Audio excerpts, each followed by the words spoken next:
హర హర గురుదేవ్, రక్ష రక్ష మహాదేవ్. శ్రీకంఠ శ్రీ సదాశివుని యొక్క అనుగ్రహం సిద్ధించుగాక. భారతమాత ముద్దు బిడ్డలైన మీ అందరికీ కూడా యోగా డే సందర్భముగా మోడీ మహారాజుకి ధన్యవాదాలు తెలియజేస్తూ మీ అందరికీ కూడా యోగా సిద్ధించుగాక అని ఆశీస్సులు తెలియజేస్తున్నాం. మరి యథా రాజా తదా ప్రజ. మన ఇంటిలో పెద్దవారు ఏది చేస్తే పిల్లలు కూడా అదే చేస్తారు. అలాగే పెద్దవారు ఏది చెబితే పిల్లలు అదే చేస్తారు. ప్రపంచం అంతా అదే చేస్తుంది. అలాగే మన భారతదేశానికి మోడీ మహారాజ్ యోగా డే అని ప్రారంభించారు. అప్పటి నుంచి ఇప్పటి వరకు గతంలో లేని యోగ సాధనలు అంతర్ముఖంగా ఉన్న ప్రతి ఒక్కరూ కూడా ఈ రోజుని బయటకు వచ్చారు.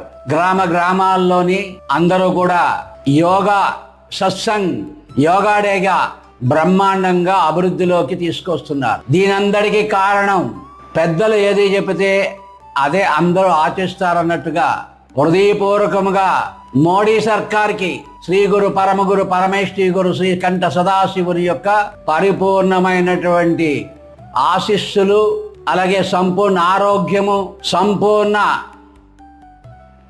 దేశ సంరక్షణ దక్షత అభివృద్ధి కలగాలని ఆశీస్సులు తెలియజేస్తూ హృదయపూర్వకముగా ధన్యవాదాలు తెలియజేస్తున్నాం. యోగం అంటే ఏమిటి? యోగం ఉన్న చోట భోగం ఉండదు, భోగం ఉన్న చోట యోగం ఉండదు. అసలు ఈ యోగ ఎక్కడ పుట్టింది, యోగా అంటే ఏమిటి అన్నది ఇప్పుడు అందరికీ అవసరం.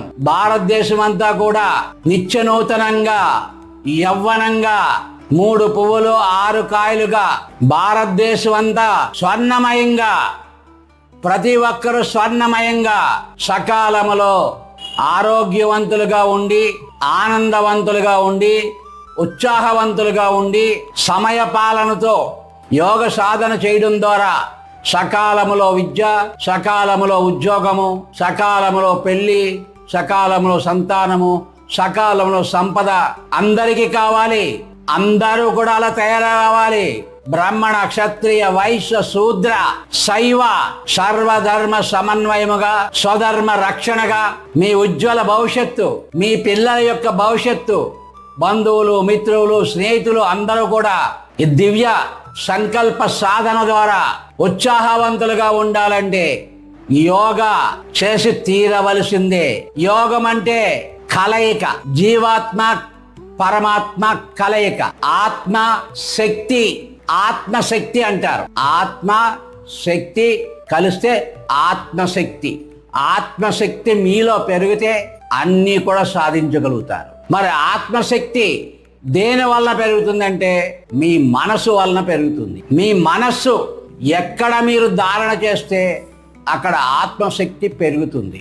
ఆత్మశక్తి ఎప్పుడైతే పెరుగుతుందో, ఆత్మశక్తి అంటేనే జీవాత్మ పరమాత్మ. ఈ మనస్సు ఎక్కడ మీరు ధారణ చేస్తే, ఎక్కడ మీరు ధ్యానం చేస్తే, ఎక్కడ మీరు ధ్యానమగ్నులై ఉంటే ఆ స్థితిలో కలిగే ఆత్మశక్తి మీకు అద్భుతంగా ఉంటుంది.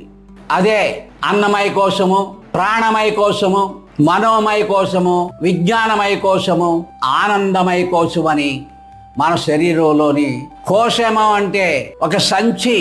ఆ సంచిలో, ఈ దేహం అనే సంచిలో ఈ 5 కోశాలు ఉన్నాయి. ఈ 5 కోశాలకి పైన శక్తి జీవాత్మ, దానికి పైన పరమాత్మ శివుడు, నిరాకార పరబ్రహ్మం.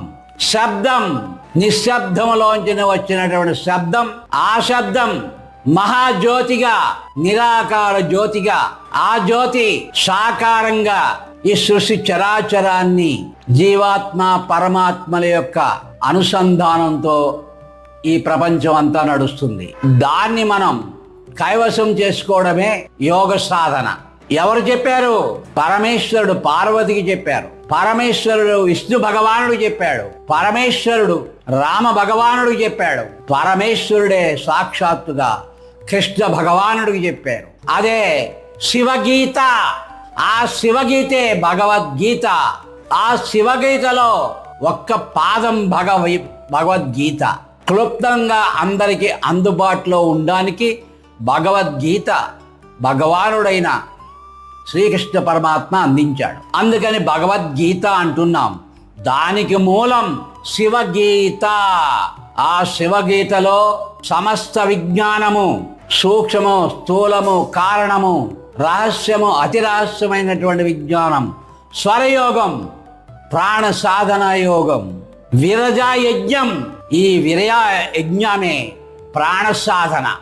అది శివ గీత, పరమేశ్వరుడు పార్వతికి చెప్పినటువంటి మహావిజ్ఞానం. అదే ఆనంద భైరవ విజ్ఞానం సంవాదం. అదే రుద్రయామల తంత్రం. శివగీతే ఆధారం అన్నిటికీ కూడా. ఆ శివగీత యొక్క అంగాలే ఈ ప్రపంచం అంతా. అది మహాసముద్రం శివగీత. అట్లాంటి శివగీత మోడీ సర్కార్ని మేము హృదయపూర్వకంగా నమస్కరిస్తూ ప్రార్థించేటటువంటిది. మీ హృదయంలో ఈ శివగీత భారత భూమిలో ఉన్న ప్రతి విద్యార్థికి ఒక పాఠాంశముగా ఆజ్ఞాపించి అమలులో పెట్టి శివగీత బోధ ప్రతి ఇంట, ప్రతి స్కూల్లో, ప్రతి విద్యార్థికి బోధించడానికి ప్రారంభించినట్లయితే యోగా సంపూర్ణమవుతుంది, యోగా పరిపూర్ణమవుతుంది.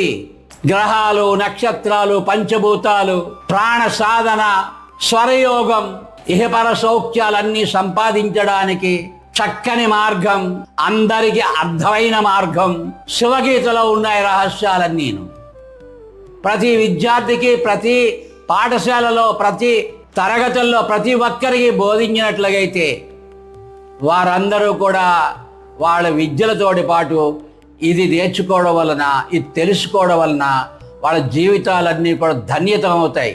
ఈ భారత భూమి అంతా కూడా స్వర్ణయుగం చేయగలుగుతారు. సర్వధర్మ సమన్వయము, స్వధర్మ రక్షణ చేయగలుగుతారు ప్రాణ సాధన ద్వారా. కనుక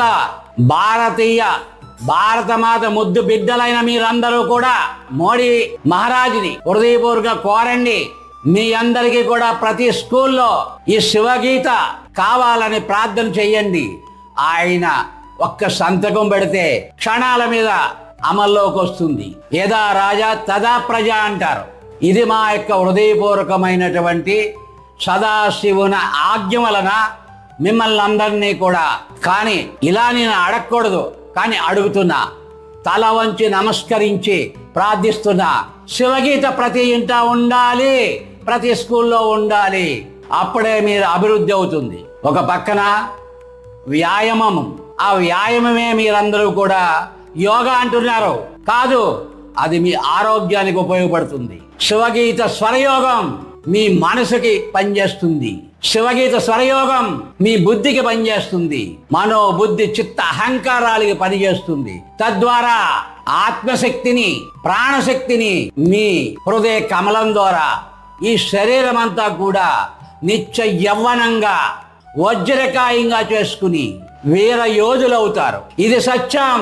అందుకని శివగీత అందరూ నేర్చుకోండి, సంపూర్ణ శివగీత నేర్చుకోండి. ఇక యోగా డే సందర్భంగా ముఖ్యంగా మీకు చిన్న యోగా టెక్నిక్ చెప్తున్నాం. మన కళ్ళ ద్వారా, మన చెవుల ద్వారా, మన ముక్కు రంధ్రాల ద్వారా, మన నోటి ద్వారా, మన స్వాదిష్టానము మూలాధారం ద్వారా మన నిత్యం కూడా యూనివర్సల్ అనంతమైన శక్తిని, ఆత్మశక్తిని పొందుతూ ఉంటాం. తిరిగి మళ్ళీ ఆ ఆత్మశక్తిని 24 గంటల్లో మనం చేసే పనులు, మనం చేసేటటువంటి సాధనలు, పాజిటివ్ నెగిటివ్ థింకింగ్ల వలన మన శక్తిని మనం ఈ పంచేంద్రియాల ద్వారా తిరిగి విడుదలైపోతూ ఉంటుంది. సంపాదిస్తాం, ఖర్చు పెట్టేస్తుంటాం, కానీ నిలవ ఉండదు. మీలో ప్రాణశక్తి నిలవ ఉండాలి.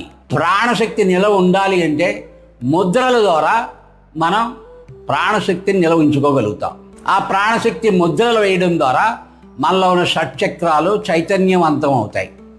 మీలో ప్రాణశక్తి నిక్షిప్తమయ్యి అమితమైన ప్రాణశక్తి మీలో ఉంటుంది. అది యోగాలో ఒక ప్రథమ భాగం మాత్రమే.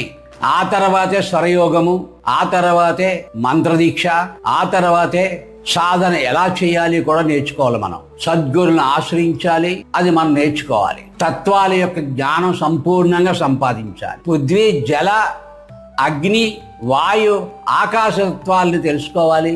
నక్షత్ర జ్ఞానం తెలుసుకోవాలి. గ్రహాల యొక్క జ్ఞానం కూడా తెలుసుకోవాలి.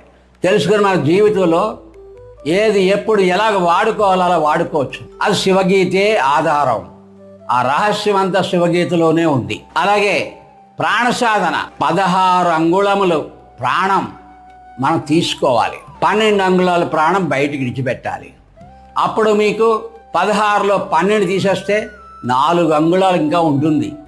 4 అంగుళాల ప్రాణశక్తి మీలో ఉంటుంది కాబట్టి మీరు నిత్యం కూడా ఆనందంగా చైతన్యవంతంగా ఉంటారు. అంతేగాని తీసుకుని తక్కువ, ఖర్చు పెట్టేది ఎక్కువ ఉండకూడదు. ఒక వ్యాపారం చేస్తున్నామంటే తప్పనిసరిగా 100 రూపాయలు పెట్టుబడి పెట్టామంటే 100 రూపాయల లాభం వచ్చి తీరాలి.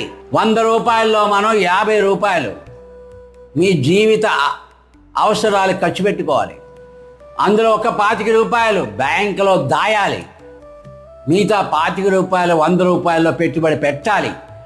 అప్పుడు నీ వ్యాపారం నిత్యం కూడా అభివృద్ధి అవుతుంది, లాభం కూడా ఎక్కువగా అవుతుంది, నీ అవసరాలు ఎక్కువగా తీర్చుకోగలుగుతావు.